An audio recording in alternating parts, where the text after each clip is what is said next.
Assalamualaikum warahmatullahi wabarakatuh. Sebelumnya yang terhormat Ibu Ulfa Elviani MT selaku dosen pengampu pengantar komputasi. Di sini kami kelompok 2 akan mempresentasikan laporan tugas besar data analisis top 250 film oleh IMDb. Sebelumnya izin memperkenalkan diri, nama saya Azira Zahra Indriagiri dan rekan saya. Nama saya Asep Sulaiman. Nama saya Elis Siti Nubeng Lydia. Dan saya Aldo Fiansyah. Oke, kita lanjut saja ke pemateriannya. Oke, yang pertama itu ada proses analisis. Poin ke-1, pengelompokan berdasarkan tahun rilis. Langkah pertama dilakukan dengan mengelompokkan film-film dalam daftar berdasarkan tahun perilisannya.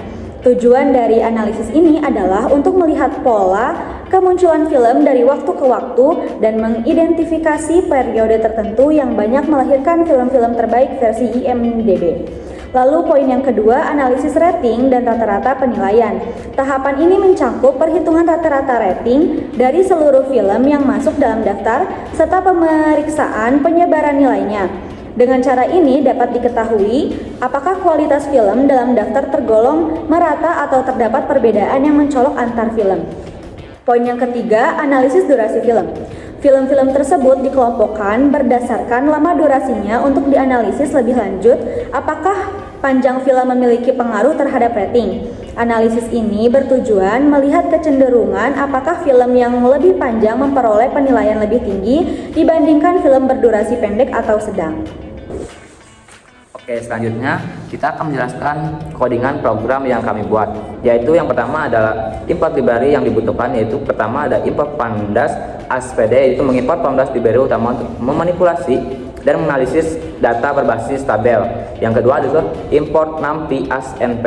Mengimport NumPy digunakan untuk mengoperasikan numerik seperti perhitungan statistik dan juga array. Selanjutnya adalah matlab.lib.pyplot ASPLT. Itu untuk digunakan untuk memvisualisasikan data, yaitu ada plot, grafik, dan sebagainya. Selanjutnya ada mengimport Seaborn Library visualisasi berbasis Matplotlib dengan tampilan yang lebih menarik. Yang terakhir adalah from script import stat, mengimport modul statistik dari SCIPY digunakan untuk menghitung statistik seperti Z-score. Oke, selanjutnya yaitu adalah mengupload data. Di sini DF sama dengan PD read CSV, membaca file CSV berisi data IMDb top 50 file ke dalam sebuah data frame bernama DF. R digunakan agar path Windows dibaca sebagai raw string, menghindari kesalahan escape atau karakter. Nah, di sini kita harus menempatkan file dengan benar dan kita memanggil di programnya tersebut.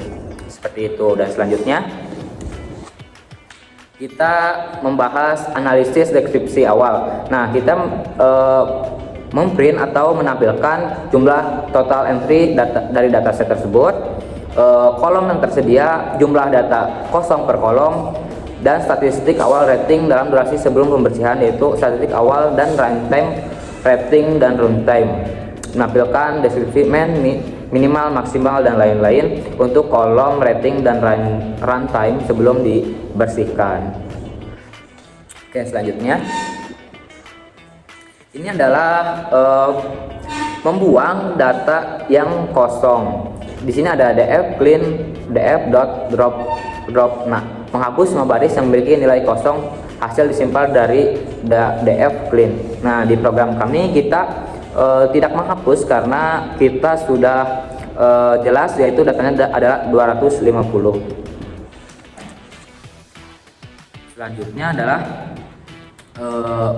pastikan kolom bertipe angka. Nah, di sini kita harus data setnya harus bertipe angka. Nah, di sini ada df clean rating pd.to numerik. Itu harus numerik bertipe angka, mengkonversi rating dan runtime menjadi tipe numerik. Nilai dengan tidak bisa dikonversi diubah menjadi none dengan error atau sama dengan result. Seperti itu. Nah, ini adalah menghilangkan outline berdasarkan G-sort, menghapus baris dengan outline di dalam rating, yaitu dengan data yang memiliki G-score lebih dari 3 dari nilai-nilai rata-rata. Dan selanjutnya akan dijelaskan oleh Aldi. Di sini saya akan melanjutkan penjelasan tadi yang sudah dijelaskan oleh Hasan. Oke, sini kita akan masuk ke bagian yaitu menampilkan jumlah film yang tersisa, yaitu pada kode di sini ada print/n setelah pengisian data dan semacamnya. Nah, yang ini bagian kode ini itu mengartikan menampilkan jumlah film yang tersisa setelah data dibersihkan tadi. Nah, tadi kan Asep juga udah menjelaskan gitu, kayak ada kode yang mana data itu akan dibersihkan gitu. Tapi pada data kami itu gak ada data yang dibersihkan karena memang data kami itu udah bersih dari sana gitu, jadi udah rapi gitu, tidak harus ada yang dihapus ataupun semacamnya. Dan selanjutnya itu ada ini bagian menampilkan statistik deskripsi untuk rating, yang mana dengan sintaksnya print/n distribusi rating, terus def clean rating describe, atau mendeskripsikan ini harus menjelaskan statistik deskripsi untuk rating. Terus selanjutnya itu ada distribusi durasi, kodenya masih sama seperti tadi, cuman hanya diubah teksnya saja menjadi distribusi durasi atau runtime. Terus di sini juga ada print film dengan rating tertinggi, masih sama dengan tadi, kode sintaks dan semacamnya, tapi untuk bagian ini menampilkan film dengan nilai rating tertinggi. Oke, kita lanjut ke berikutnya, yaitu menampilkan film dengan durasi terpanjang dengan sintaksnya yaitu print film dengan durasi terpanjang, def clean runtime sama dengan def clean dan semacamnya. Itu untuk bagian kode ini menampilkan film dengan durasi terpanjang. Terus selanjutnya masih sama sintaksnya dengan yang tadi, tapi bedanya untuk bagian ini menampilkan film dengan durasi terpendek gitu. Bisa dilihat ya sintaksnya dirubah gitu, yang tadinya terpanjang jadi terpendek gitu. Jadi sintaksnya masih sama ya, cuman fungsinya aja yang berbeda gitu.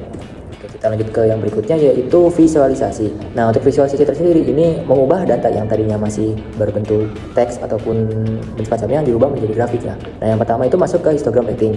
Nah, bisa lihat sintaks di sini masuk yang pertama visualisasinya tersebut yaitu histogram.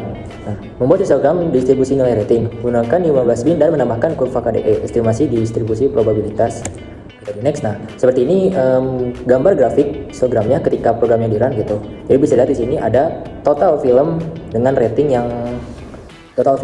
sesuai dengan ratingnya gitu. Bisa lihat di sini film dengan rating terbanyak itu ada di rating 8 gitu. Terus juga di sini ada total film dengan rating tertinggi itu sangat sedikit ya dibanding yang 8 gitu. Terus kita next lagi yaitu membuat scatter plot antara tahun rilis dan rating. Ukuran dan warna titik mewakili besar kecilnya rating. Nah, ini masih sama, masih grafik juga ya, cuma dalam bentuk scatter plot. Tadi next di sini ada gambarannya juga yaitu grafik scatter plot. Nah, ini bisa dilihat ya dari tahun 1920 sampai 2020 kelihatan kayak filmnya dirilisnya berdasarkan ratingnya tuh populernya gimana gitu. Bisa lihat gambarnya di sini. Kalau penjelasannya kurang jelas bisa dilihat, mungkin paham gambarnya seperti apa gitu. Terus di next juga lanjut ke bar chart data 10 film terpanjang dengan durasi terpanjang atau runtime terpanjang ya. Bisa lihat di sini mengambil 10 film dengan runtime terpanjang, membuat bar chart horizontal untuk 10 film dengan durasi terpanjang. Nah, ini untuk gambarnya bisa lihat film yang paling panjang di sini adalah Fanny and Alexander, Gone with the Wind dan semacamnya. Kalau jelaskan sangat panjang, bisa dibaca aja ya gitu. Oke, untuk bagian insight ini akan dijelaskan oleh rekan saya yaitu Lita. Kepada Lita, silakan. Baik, selanjutnya di sini berdasarkan hasil analisis kelompok kami, dataset ini menjelaskan tentang top 250 film selama satu abad yang ada di seluruh dunia. Dimulai dengan film The Kid tahun 1921 dan Hamilton tahun 2020. Nah, sebagian film ini mencapai rating 2,0 sampai 2,4. Film dengan rating di atas 9,0 sangat langka, hanya 6 judul yang mencapai rating 9,0. Film dengan judul The Shawshank Redemption yang mencapai rating paling tinggi yaitu 9,3. Setiap film ini yang masuk dalam top 250 memiliki durasi yang berbeda.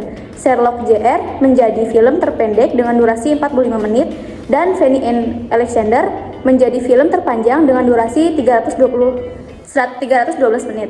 Meskipun daftar ini bersifat global, terlihat kecenderungan terhadap film-film yang lebih baru dan berasal dari budaya barat yang menunjukkan adanya potensi bias dalam preferensi penggunaan IMDb.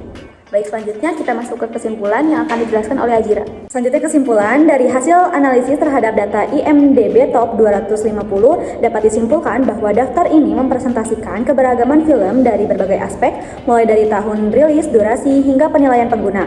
Film-film yang masuk dalam daftar berasal dari periode yang sangat luas, yaitu antara tahun 1921 hingga 2020, dengan sebagian besar memiliki rating di atas 80. Film dengan rating di atas 9 sangat jarang ditemukan, menunjukkan bahwa hanya sedikit film yang mampu mencapai tingkat penilaian tertinggi dari para pengguna IMDb. Dalam hal durasi, film-film dalam daftar memiliki rentang waktu yang bervariasi, mulai dari film berdurasi pendek hingga sangat panjang. Hal ini menunjukkan bahwa durasi bukanlah satu-satunya indikator yang mempengaruhi kualitas atau apresiasi terhadap sebuah film. Meski daftar ini bersifat global, terlihat adanya dominasi film-film dari wilayah barat dan era yang lebih modern. Kondisi ini mengidentifikasi potensi bias dalam preferensi pengguna IMDb, sehingga penting untuk meninjau daftar ini secara kritis dan menyadari bahwa representasi film dari berbagai budaya belum sepenuhnya seimbang. Sekian dari kami, kurang lebihnya mohon maaf. Wassalamualaikum warahmatullahi wabarakatuh.